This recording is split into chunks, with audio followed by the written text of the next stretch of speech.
मेरी शादी के अगले ही सुबह मैं इस भरोसे के साथ उठी थी कि मेरी जिंदगी आखिरकार किसी सुरक्षित जगह पर आकर ठहर गई है। मेरा नाम अनन्या मेहता है। मैं 32 साल की थी, एक सरकारी प्राइमरी स्कूल में टीचर, और मैंने रोहन कपूर से शादी किए हुए अभी पूरे 24 घंटे भी नहीं हुए थे। कमरे में सुबह की धूप फैली हुई थी। रोहन मेरे पास ही सो रहा था, एक हाथ बेपरवाही से चादर पर फैला हुआ, सांसें धीमी और शांत। वो बिल्कुल ऐसे लग रहा था जैसे कोई ऐसा इंसान जिसके पास छुपाने को कुछ भी ना हो। मैं चुपचाप बिस्तर से उठी, रसोई में जाकर चाय बनाई और शादी का बचा हुआ केक का एक छोटा सा टुकड़ा काट लिया।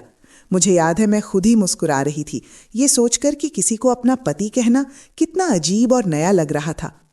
तभी मेरा फोन बजा, अनजान नंबर। मैं लगभग कॉल काट ही देने वाली थी। हेलो, मैंने उठाया। मिस मेहता? उधर से एक आदमी ने पूछा। मैं थॉमस हॉल बोल रहा हूँ, हेरिटेज बिस्ट्रो का मैनेजर। आपकी शादी कल रात हमारे यहाँ हुई थी। मैं मुस्कुरा दी। हाँ, बहुत बहुत धन्यवाद, सब कुछ बिल्कुल परफेक्ट था। लाइन पर एक ऐसा सन्नाटा छा गया कि मेरा पेट अंदर से सिकुड़ गया। मैं इसी वजह से फ़ोन नहीं कर रहा, उसने कहा। हमने आज सुबह अपनी सिक्योरिटी फुटेज देखी है, उसमें जो मिला है वो आपकी शादी से जुड़ा है। मेरा दिल एक पल के लिए रुक सा गया। किस तरह से? ये बात फोन पर समझाना ठीक नहीं होगा मिस मेहता, आपको आज ही यहां आकर खुद देखना होगा। फिर उसने आवाज धीमी कर ली। और कृपया अकेले आइए, अपने पति को एक शब्द भी मत बताइए। मेरे पीछे बाथरूम में शावर की आवाज आई।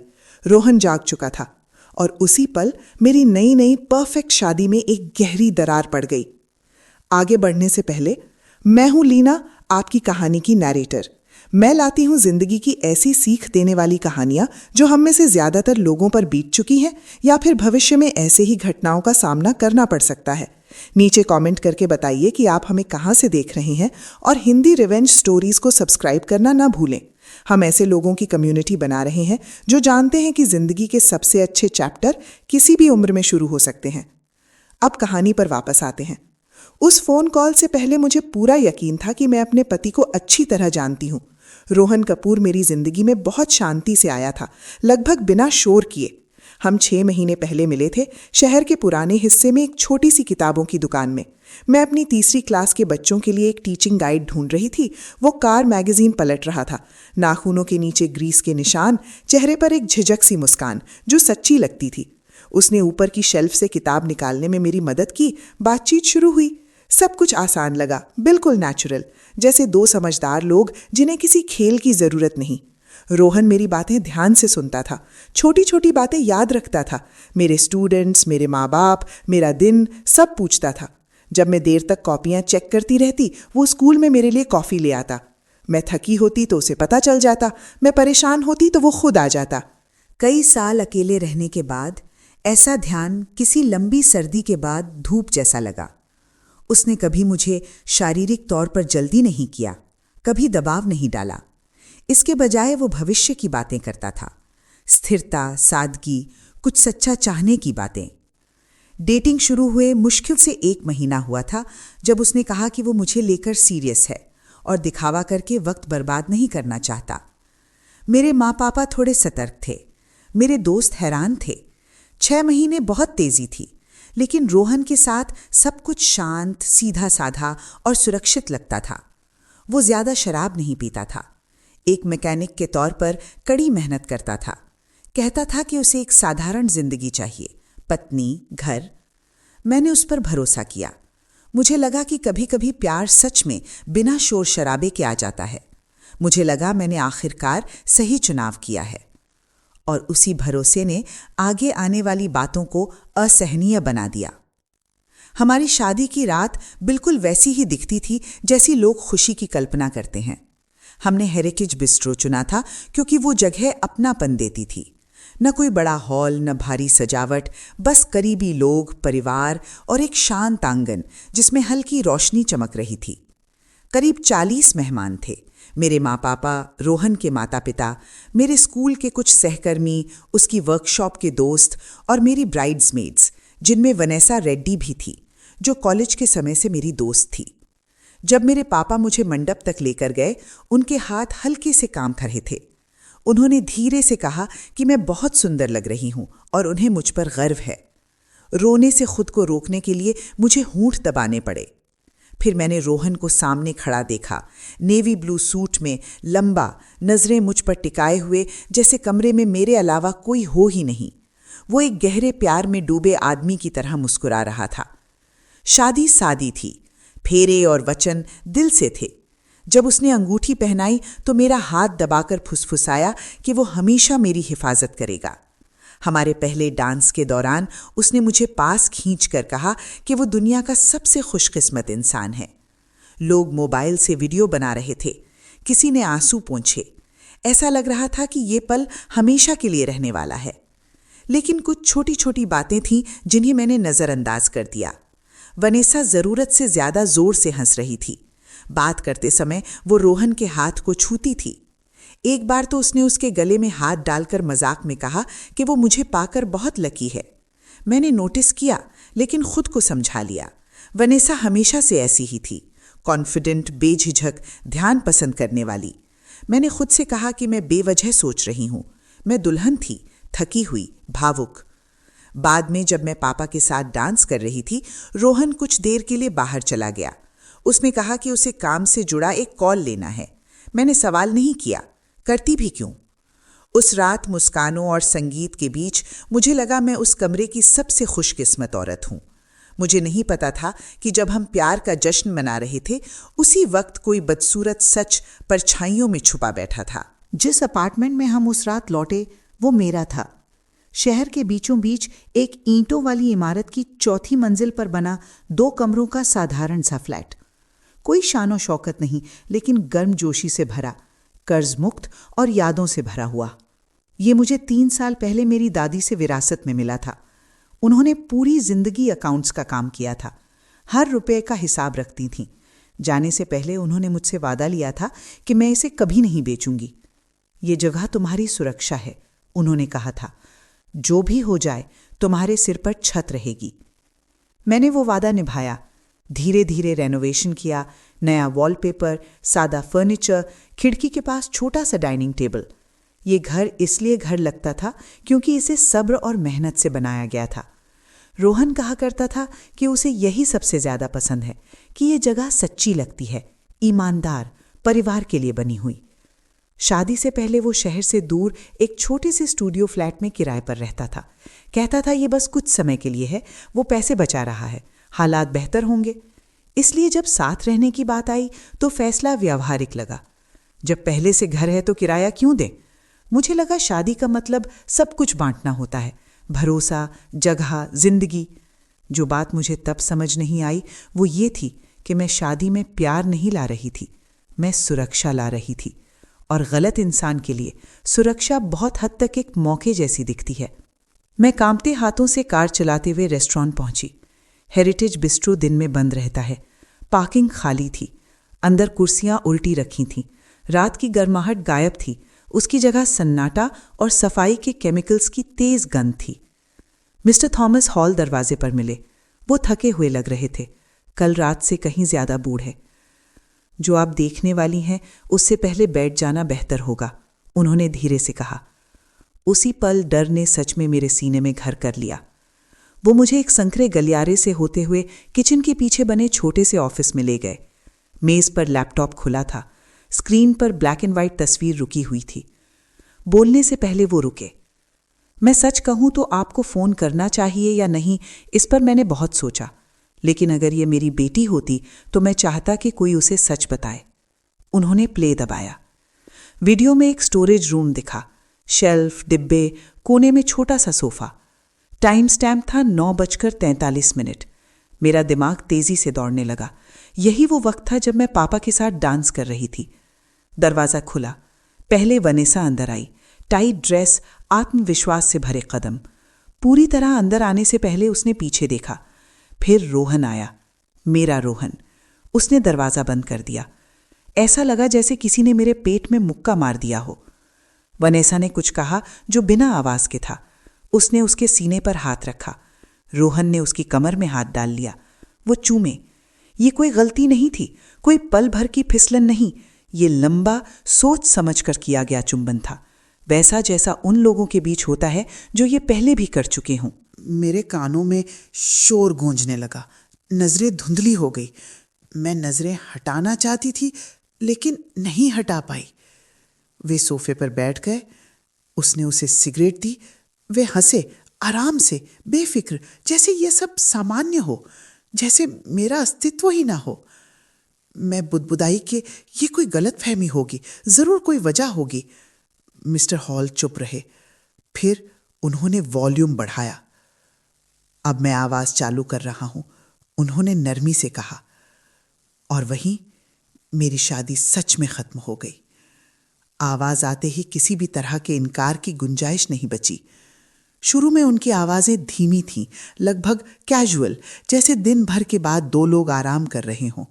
वनेसा हंसते हुए कह रही थी कि वो खुद पर काबू खो बैठने वाली थी मुझे पूरी रात उसके साथ नाचते देखकर। उसने कहा कि मेरी दोस्त बनने का नाटक करना उसे बीमार सा महसूस करता है। रोहन हंसा, बोला, रिलैक्स करो, सब कुछ प्लान के मुताबिक चल रहा है। प्लान? वो शब्द मेरे दिमाग में गूंजने लगा। वनेसा ने पूछा कि वो कब तक ये नाटक करते रहेंगे जब वो आखिरकार मुझसे तलाक लेने वाला है। रोहन ने ऐसे जवाब दिया जैसे कोई साधारण टाइम टेबल समझा रहा हो। उसने कहा, पहले मैं फ्लैट उसके नाम कर दूंगी। उसने बताया कि वो ये आइडिया पहले से मेरे दिमाग में डाल रहा है। जॉइंट ओनरशिप, बराबरी, शादी, वे सारे शब्द जिन पर मुझे भरोसा था। वो हंसा और मुझे भरोसेमंद कहा। बोला कि मैं खुद ही कुछ हफ्तों में रजिस्ट्रार ऑफिस जाकर साइन कर दूंगी। मेरी मुट्ठियां इतनी भिंच गईं कि नाखून हथेलियों में चुभ गए। वनेसा ने पूछा, तलाक के बाद क्या होगा? रोहन ने कहा, फ्लैट उसी का रहेगा। वे उसे बेच देंगे, कुछ बेहतर खरीदेंगे और बाकी पैसों पर आराम से जिएंगे। फिर उसने वो लाइन कही जिसने मेरे अंदर कुछ तोड़ दिया। उसने कहा कि टीचर से शादी करना आसान होता है। मैं अकेली थी, अनुमान के मुताबिक चलने वाली, थोड़े से ध्यान के लिए आभारी। उसने मुझे बोरिंग कहा। वे दोनों साथ हंसे। बच्चों को उन्होंने झंझट की तरह बताया, मेरी जिंदगी को किसी समस्या की तरह। उसी पल मुझे समझ आ गया कि कुछ भी असली नहीं था। न किताबों की दुकान में हुई मुलाकात, न देर रात की बातें, न शादी के वचन। मैं कभी उसकी पत्नी थी ही नहीं, मैं उसका प्लान थी। वीडियो खत्म हुआ। कमरे में सन्नाटा था।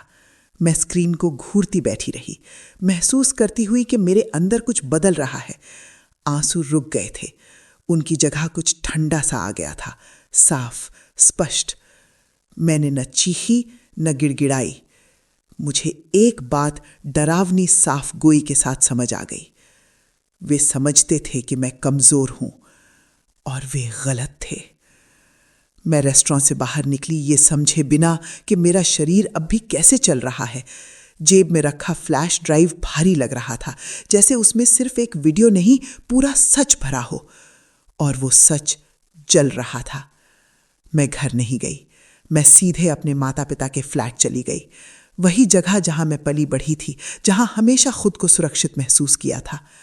माँ ने दरवाजा खोला और मुझे कुछ कहने से पहले ही समझ गई कि कुछ बहुत गलत है। पापा ने मेरा चेहरा देखते ही कुर्सी से उठ खड़े हुए। जब मैंने उन्हें रिकॉर्डिंग दिखाई, माँ रो पड़ी।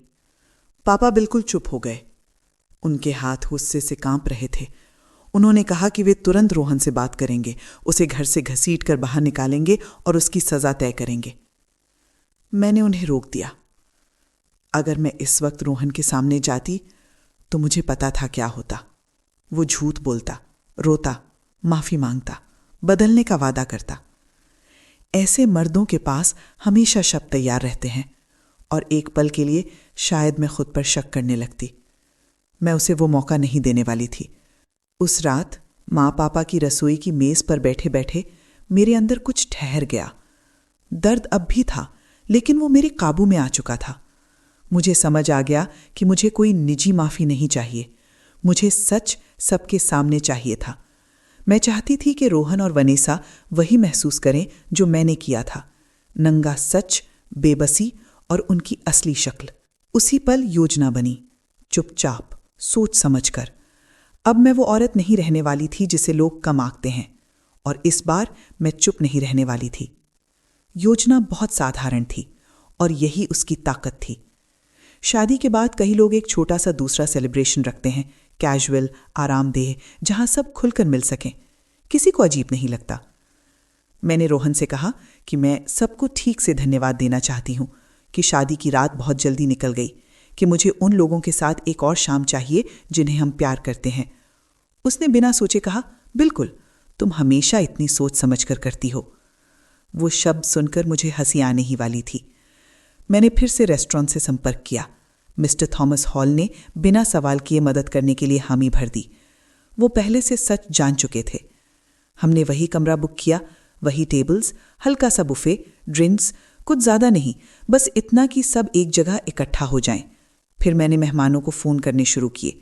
दोस्त, परिवार, मेरे सहकर्मी, रोहन के माता पिता, उसकी वर्कशॉप के दोस्त, सब खुश थे। वनीसा ख़ास तौर पर बहुत एक्साइटेड थी। उसने मजाक में कहा कि मैं सबको बिगाड़ रही हूं, कि मैं परफेक्ट पत्नी हूं। मैं फ़ोन पर मुस्कुरा रही थी। रोहन को ज़रा भी शक नहीं हुआ। वो मेरे गाल पर किस करता, वीकेंड की प्लानिंग करता, हमारे भविष्य की बातें करता, जैसे सब कुछ अब भी असली हो। मैं उन दिनों उसे ध्यान से देखती रही, उसके झूठ की आसानी, उसके धोखे की सहजता, और मुझे एक ज़रूरी बात समझ आ गई। अगर मैंने उसे अकेले में पकड़ा होता तो वो कहानी पलट देता, लेकिन इस बार छुपने की कोई जगह नहीं होने वाली थी। शनिवार आते आते सब तैयार था। मुझे बस वहां पहुंचना था और सच को खुद बोलने देना था। रेस्टोरेंट उम्मीद से जल्दी भर गया। शाम 7 बजे तक हर टेबल भरी हुई थी। हंसी गूंज रही थी, गिलास टकरा रहे थे। लोग फिर से हमें बधाई दे रहे थे, जैसे दुनिया में कुछ भी गलत ना हो। रोहन बीच वाली टेबल पर बैठा था, आराम से, आत्मविश्वास से वर्कशॉप के किस्से सुना रहा था। वनीसा देर से आई, ध्यान खींचने वाली ड्रेस में, और आकर रोहन के पास ऐसे बैठ गई जैसे उसकी जगह वहीं हो। मैंने उन्हें कमरे के दूसरी ओर से देखा। मेरा दिल अजीब तरह से शांत था। जब सब खा पी चुके और माहौल थम गया, मैं कमरे के सामने चली गई। मेरे पीछे स्क्रीन खड़ी थी, खाली और मासूम सी। मैंने सबको आने के लिए धन्यवाद दिया, उनके प्यार और सपोर्ट के लिए आभार जताया। रोहन मुझे गर्व से देख रहा था। फिर मैंने कहा कि मैं शादी की रात का एक छोटा सा वीडियो दिखाना चाहती हूँ, जो स्टाफ को फुटेज चेक करते हुए मिला था। मैंने मैनेजर की तरफ देखा। स्क्रीन जल उठी। शुरू में लोग दिलचस्पी से आगे झुके, फिर स्टोरेज रूम दिखा। वनीसा अंदर आई, रोहन उसके पीछे। फिर वो किस। कमरे में तेज सिसकी सी गूंज गई। किसी के हाथ से कांटा गिरा। रोहन इतनी तेजी से खड़ा हुआ कि कुर्सी जमीन पर जोर से घिसटी। ये क्या है? वो चिल्लाया, बंद करो इसे। कोई नहीं हिला। आवाज चालू हुई। वनीसा की आवाज कमरे में गूंजने लगी। मेरे सामने दोस्ती का नाटक करने की शिकायत, मुझे उसके साथ नाचते देखने की जलन। फिर रोहन की आवाज, शांत, सोची समझी, पूरा प्लान समझाते हुए। चेहरे बदलने लगे। हैरानी गुस्से में बदल गई। रोहन की मां ने मुंह ढक लिया। उसके पिता स्क्रीन को ऐसे घूर रहे थे जैसे अपने बेटे को पहचान ही ना पा रहे हों। वनीसा उठने लगी, लेकिन किसी की आंखों में उसके लिए सहानुभूति नहीं थी। कमरे में सिर्फ सच बोल रहा था, और वो सब कुछ तोड़ने के लिए काफी था। वीडियो खत्म हुआ, कोई नहीं बोला। स्क्रीन काली हो गई, लेकिन नुकसान हो चुका था। रोहन जड़ सा खड़ा था, रंग उड़ चुका था। उसने कुछ कहना चाहा पर आवाज नहीं निकली। मैं आगे बढ़ी। मैंने अपनी उंगली से अंगूठी उतारी और उसे उसके सामने मेज पर रख दिया। ये शादी खत्म हो चुकी है। मैं सोमवार को तलाक की अर्जी दूंगी।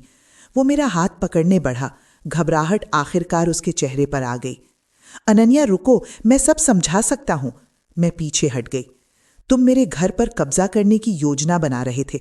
तुमने मुझसे झूठ बोला, मेरी पीठ पीछे मेरा अपमान किया। अब समझाने को कुछ नहीं बचा। मैं वनीसा की तरफ मुड़ी। तुम मेरी दोस्त थीं, मेरी शादी में मेरे साथ खड़ी थीं और मेरी जिंदगी बर्बाद करने की योजना पर हंस रही थीं। वो कमरे में नजरें घुमाने लगीं, लेकिन किसी ने उसका साथ नहीं दिया। रोहन के पिता आगे आए और उससे कहा कि वो अभी मेरे घर से निकल जाए, अपना सामान समेटे और चला जाए। रोहन ने बहस नहीं की, कर भी नहीं सकता था। जब वो दरवाजे की ओर बढ़ा, लोग ऐसे हट गए जैसे वो कोई जहरीली चीज लेकर चल रहा हो। मैंने उसे जाते देखा और मेरे अंदर कुछ ऐसा महसूस हुआ जिसकी मुझे उम्मीद नहीं थी। सुकून। न शोर शराबा, न ड्रामा, बस साफ और आखिरी। आधी रात से पहले रोहन जा चुका था। जब मैं माँ बाप के साथ फ्लैट लौटी, उसके जूते गायब थे, कपड़े अलमारी से हट चुके थे, बाथरूम की शेल्फ खाली थी। अजीब था, कोई इंसान इतनी जल्दी खुद को उस जिंदगी से मिटा सकता है जिसे वो हमेशा का कहता था। अगले कुछ दिन धुंधले से गुजरे। मैं कुछ समय माँ बाप के पास ही रही। उन्होंने ज्यादा सवाल नहीं किए, सलाह नहीं दी, बस पास रहे। सोमवार सुबह मैं स्कूल गई। मेरे बच्चे हमेशा की तरह दौड़ते हुए आए, ड्राइंग्स और स्पेलिंग टेस्ट दिखाने के लिए। उनकी आवाज़ों ने मुझे किसी सच्ची ईमानदार चीज़ से जोड़ दिया। मेरी शादी खत्म हुई थी, लेकिन जिंदगी नहीं रुकी थी। रोहन ने तलाक का विरोध नहीं किया। उसने बिना कुछ कहे कागजात पर साइन कर दिए। फ्लैट मेरा ही रहा, जैसा हमेशा था। दोस्तों ने हालचाल पूछा, कुछ ने माफी मांगी कि वे संकेत नहीं देख पाए, कुछ बस सुनते रहे। रात को फ्लैट शांत रहता, शुरू में बहुत ज्यादा शांत, फिर धीरे धीरे वो शांति अकेली नहीं लगी, वो सुकून देने लगी। उन हफ्तों में मुझे एक बात साफ समझ आई, सबसे मुश्किल चीज पति को खोना नहीं था, सबसे मुश्किल था उस भ्रम को खोना जिस पर मैंने भरोसा किया था। और जब वो भ्रम टूट गया, बाकी सब हल्का हो गया। वक्त ने सब कुछ मिटाया नहीं, लेकिन उसने मेरे अंदर उसकी जगह बदल दी। मैंने सीखा कि बिना सीमाओं की दयालुता गलत लोगों को बुलावा देती है। मैंने सीखा कि शांत होना कमजोर नहीं होता। मैंने सीखा कि चुप्पी तभी ताकत बनती है जब वो चुनी जाए। लंबे समय तक मुझे लगता था कि ताकत का मतलब जोर से बोलना होता है, चिल्लाना, लड़ना। मैं गलत थी। ताकत शांत हो सकती है, सब्र कर सकती है, तब तक इंतजार कर सकती है जब तक सच के पास छुपने की कोई जगह न बचे। रोहन को लगा मेरा भरोसा मुझे इस्तेमाल करने लायक बनाता है। वनेसा को लगा मेरी भलमनसाहट मुझे अंधा बनाती है। वे ये नहीं समझ पाए कि मैं देख रही थी, सीख रही थी और फैसला ले रही थी। मुझे गुस्से से भरा बदला नहीं चाहिए था, मुझे सच सबके सामने चाहिए था। और उस सच ने मेरे घर, मेरे भविष्य और मेरी पहचान की रक्षा की। अगर आप ये सुन रहे हैं और आपको लगता है कि लोग आपको कम आंकते हैं, तो ये याद रखें, कम आंका जाना आपको समय देता है और समय आपको ताकत देता है। आज मैं फिर से अकेले रहती हूँ और बहुत समय बाद ये सही लगता है। मेरा घर अब भी मेरा है, मेरी जिंदगी शांत है, ज्यादा ईमानदार, ज्यादा सोच समझ कर जी गई। मैं कड़वी नहीं हूं, मैं गुस्से में नहीं हूं, मैं बस जाग चुकी हूं। जो मेरे साथ हुआ उसने मुझे तोड़ा नहीं, उसने मुझे साफ कर दिया। अगर ये कहानी आप तक पहुंची है तो शायद इसलिए कि आपको इसे सुनने की जरूरत थी। शायद आप किसी पर शक कर रहे हैं या खुद पर, या किसी फैसले के किनारे खड़े हैं जिससे आप डर रहे हैं। खुद पर भरोसा रखिए, कामों पर ध्यान दीजिए और अपने अंदर की उस धीमी आवाज को कभी अनदेखा मत कीजिए। अगर आपको ये कहानी मायने वाली लगी हो तो चैनल को लाइक करके सपोर्ट करें। इसे किसी ऐसे इंसान के साथ शेयर करें जिसे इसकी ज़रूरत हो सकती है। और कमेंट में बताएं कि आप कहां से देख रहे हैं और इस कहानी ने आपको क्या सोचने पर मजबूर किया। स्क्रीन पर आपके लिए 2 और जिंदगी की कहानियां इंतजार कर रही हैं। सुनने के लिए धन्यवाद।